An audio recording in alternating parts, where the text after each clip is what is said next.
90 రోజుల కోర్సు పూర్తి చేస్తే చాలు 100% ప్లేస్మెంట్ సపోర్ట్ తో సాఫ్ట్వేర్ జాబ్ మీ సొంతం. వెంటనే కోడ్ జ్ఞాన్ డెస్టినేషన్ ని సంప్రదించండి. నమస్కారం డాక్టర్ షియా చిరంతకృష్ణ స్వామి గారు. నమస్కారం అండి. సార్, చాలా మంది క్లాసెస్ ఎప్పుడెప్పుడు ఎక్కడెక్కడ ఉండే అవకాశం ఉంటుందని చెప్పేసి అడుగుతున్నారు. సో ఫస్ట్ అది అనుకున్న తర్వాత కంటెంట్లోకి వెళ్దామండి. క్లాసెస్ ఎప్పుడెప్పుడు ఎక్కడెక్కడ ఉండే అవకాశం ఉంటుంది? మనకి 2025 అండి. 2025లో 23 మార్చి వచ్చి వైజాగ్ అండి. అలాగే 13 ఏప్రిల్ వచ్చి రాజమండ్రి, 20 ఏప్రిల్ వచ్చి హైదరాబాద్, 27 ఏప్రిల్ వచ్చి బెంగళూరు అండి, 4 మే వచ్చి తిరుపతి, 11 మే వచ్చి విజయవాడ. ఇవి కాకుండా మనకి ఇప్పుడు ఈ 6వ తారీఖు ఏప్రిల్ వచ్చి మనకి స్పెషల్ క్లాస్ ఉంది. ఇది ఎందుకు చెప్తున్నానంటే, స్పెషల్ క్లాస్ అటెండ్ చేయగలిగితే మీరు మనకి 20, 21, 22 మే గోవా సెషన్ క్లాస్ 3 రోజుల క్లాస్ ఉంది. గోవా క్లాస్. ఈ స్పెషల్ క్లాస్ 6 ఏప్రిల్ కనుక మీరు అటెండ్ చేయగలిగితే మీరు సెషన్ క్లాస్కి అటెండ్ చేయడానికి మీరు అర్హులు అవుతారు. ఎందుకంటే లాస్ట్ టైం కూడా మనం గోవాలో ఎక్సలెంట్ క్లాస్ చెప్పుకున్నాం. ఆ సెషన్ క్లాస్ అనేది అద్భుతమైన క్లాస్. అది ఏంటంటే జీవితంలో మీరు పరిపూర్ణత్వాన్ని సాధించడానికి, ఒక ఉన్నత స్థాయి సాధించడానికి ఖచ్చితంగా మీకు అది దోహదపడుతుంది. మీకే కాదు, మీ తరతరాలకి. అలా మాట కూడా చెప్పాను నేను. దానికి తగ్గట్టుగానే క్లాస్ ఉంటుంది. క్లాస్కి వచ్చిన వాళ్ళు కూడా ఫుల్లీ సాటిస్ఫైడ్. కాబట్టి మళ్ళీ ఈ ఇయర్ మనం 20, 21, 22 మేలో గోవాలో సెషన్ క్లాస్ 3 రోజులు పెడుతున్నాం. వీలైనంత తొందరగా ఎన్రోల్ చేసుకునే ప్రయత్నం చేయండి. Best of luck. So previous వీడియోలో మీరు మాట్లాడినటువంటిది, ఒక 6 మంత్స్ కనుక మనిషి తన మౌనాన్ని తను అర్థం చేసుకుని ముందుకెళ్ళిపోతే ఆ మనిషి స్థాయి ఆలోచన బట్టి ఎక్కడి వరకు వెళ్తారు అని చెప్పడానికి అక్కడ గమ్యం దానికదే అర్థమైపోయేలా చెప్పేస్తుంది అనమాట. గొప్పవాళ్ళు అవ్వడానికి మాత్రం అవకాశమైనటువంటి టైం, అంటే మనల్ని మనం అవకాశంగా భావించడం, అంత మంచి టైంని తీసుకోమని చెప్పేసి మీరు చెప్పారు చూసారా, చాలా మంచి విషయం అదే. ఒక కారణంలో మీకోసం కేటాయించాడు, పోయేది ఉంది ఇంత పెద్ద జీవితంలో.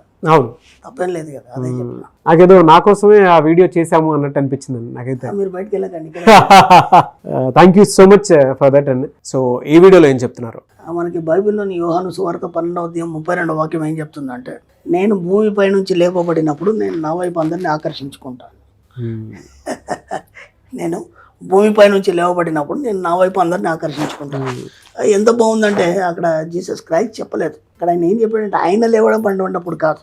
అర్థమైందా? ఇక్కడ ఏం చెప్తున్నాడు, నువ్వు నిస్సత్వం కలిగి ఉండి, ఓకే, నిర్జీవమైనటువంటి స్థాయిలో ఉన్నప్పుడు నువ్వు ఎప్పుడు లోతులోకి కూరుకుపోతావు. అర్థమైందా? నీకంటూ ఎవడు రాడు, నీకు తోడు ఎవడు ఉండడు. కాబట్టి మనం ఏం చేస్తామంటే, అప్పులతోని కానీ, లేదంటే డబ్బులెంతనంతో కానీ, ఆత్మన్యూనత భావంతో కానీ, ఇన్ఫీరియారిటీ కాంప్లెక్స్తో ఎప్పుడైతే నువ్వు నిస్సత్వకు నిర్జీవతకు గురైనవో ఇక నేను ఎవరు లేపలేడు.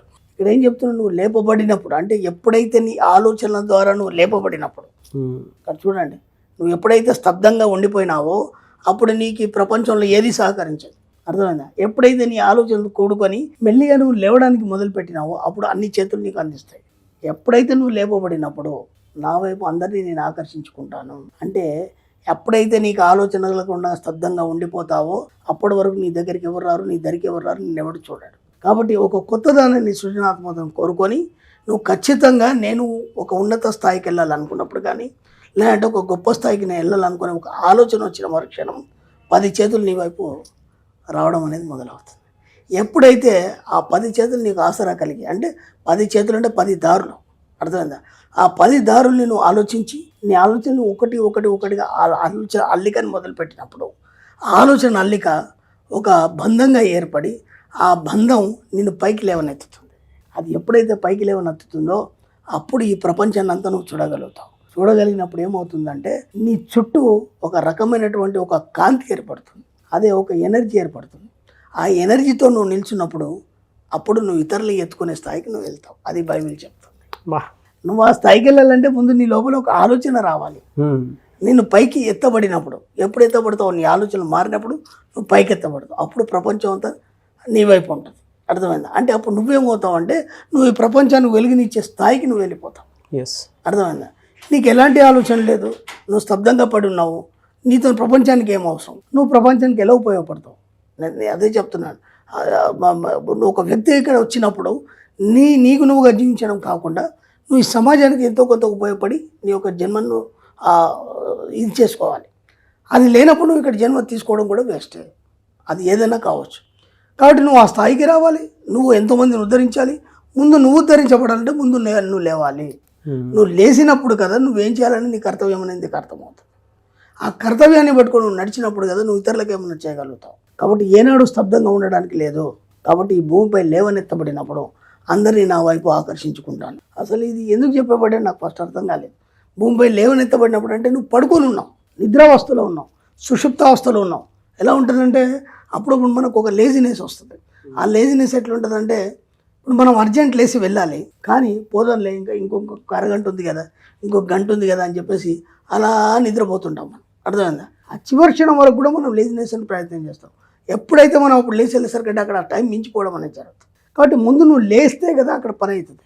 అవును. కాబట్టి నువ్వు లేవబడినప్పుడు ముందు నీలోంచి ఆ నిస్సత్వ నీరసం అవన్నీ తీసేసి నీ యొక్క లక్ష్యం ఏంటి, నీకు డబ్బు సంపద ఐశ్వర్యం ఉందా, ఇంకా ఏముందా, నీ లక్ష్యాలు ఏవైతున్నాయో వాటి కోసం ముందు నువ్వు లేవాలి. లేచి ఏం చేయాలి, ప్రయత్నం చేయాలి. ప్రయత్నం చేసి దానివైపు నువ్వు ప్రయాణం చేసినప్పుడు అప్పుడు నువ్వు కదా బయటకు కనిపిస్తావు. అప్పుడు నువ్వేం సాధించావు అనేది ప్రపంచానికి చూపించు.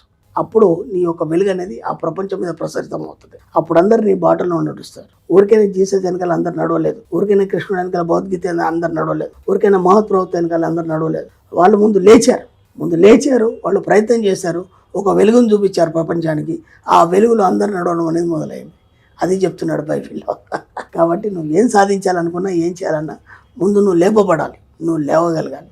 లేచినప్పుడు మాత్రం ఏదైనా సాధ్యం అవుతుంది. అది చెప్పబడుతుంది. ఆయన లేవడం కాదు, మిమ్మల్ని లేవమని చెప్తున్నాడు. చాలా డీపర్ మీనింగ్. డీపర్ మీనింగ్ అంటే బైబిల్లో చాలా వాక్యాలు చెప్పబడ్డాయి. తర్వాత ఎంతోమంది వచ్చారు, వాటిని వ్యాఖ్యానించారు, కానీ అసలు అవన్నీ చెప్పినవి మన గురించే. నువ్వు ఎలా ఉండాలి, నేను ఇంతకుముందు బోలెడు చెప్పాను ఆ బైబిల్ నుంచి కొన్ని వాక్యాలు. ఖురాన్ నుంచి కూడా మంచి చక్కని మనం సూఫీ కథలు చెప్పుకున్నాం మనం. అలాగే మన ఆధ్యాత్మిక పరంగా ఆధ్యాత్మిక పరంగా బోలెడు చెప్పుకున్నాం, హిందూ మైథాలజీ. దాని పరంగా నేను చెప్పేది ఏంటంటే ఆ 4 వాక్యాలు, 4 పదాలు, ఆ 4 పదాల్లో ఎంత మీనింగ్ ఉంది అది నాకు బాగా చెల్లించాను నేను. ఈ వాక్యం విన్నప్పుడు అసలు నన్ను భూమిపై లేవబడినప్పుడు నేను అందరినీ నా వైపు ఆకర్షించుకుంటాను. అంటే ముందు నువ్వు స్టాండర్డ్ కావాలి, నువ్వు ఒక ఉన్నత స్థాయికి ఎదగాలి. అప్పుడు కదా నువ్వు ప్రపంచానికి ఏమైనా చెప్పగలుగుతావు. నువ్వే లేవలేదు, నువ్వే అట్ట పడుకొని ఉన్నావు, నువ్వేం చేయగలుగుతావు, నీతో ఏం సాధ్యమవుతుంది ఒక్కసారి ఆలోచించు. కాబట్టి ముందు నువ్వు లేచి నువ్వేంటో సత్తా చూపించినప్పుడు అప్పుడు ప్రపంచానికి నువ్వేంటో తెలుస్తావు. తెలవాలన్నప్పుడు ముందు నువ్వు లేవాలి. అది చెప్తున్నాడు. లేవడానికి కూడా ఒక అర్హత కావాలి. అది ఆలోచన స్థాయి మరేలా ఉండాలి. ఆలోచనతోనే నువ్వు లేస్తావు. అప్పటిదాకా లేవు కదా, లేజినెస్తో అలాగే పడుకొని ఉంటావు. ఆలోచనలో కూడా చాలా మార్పులు తీసుకురాగలగాలి. ఆ క్యారెక్టరిస్టిక్స్ అండ్ ట్రైట్స్ ఆ దిశగా ప్రయాణం చేసినప్పుడే మనకు అన్ని అట్రాక్షన్ అనేది జరుగుతూ ఉంటుంది అనమాట. ఏదో జ్ఞానోదయం బోధించినట్టుంది మొత్తం ఈ ఎపిసోడ్స్. అంటే మీరు నేను చేసినటువంటి ఇప్పుడు 4 ఎపిసోడ్స్ అన్నీ కూడా అలానే ఉన్నాయి. Extraordinary, no doubt. అంటే వెళ్ళే కొద్ది వచ్చేటప్పుడు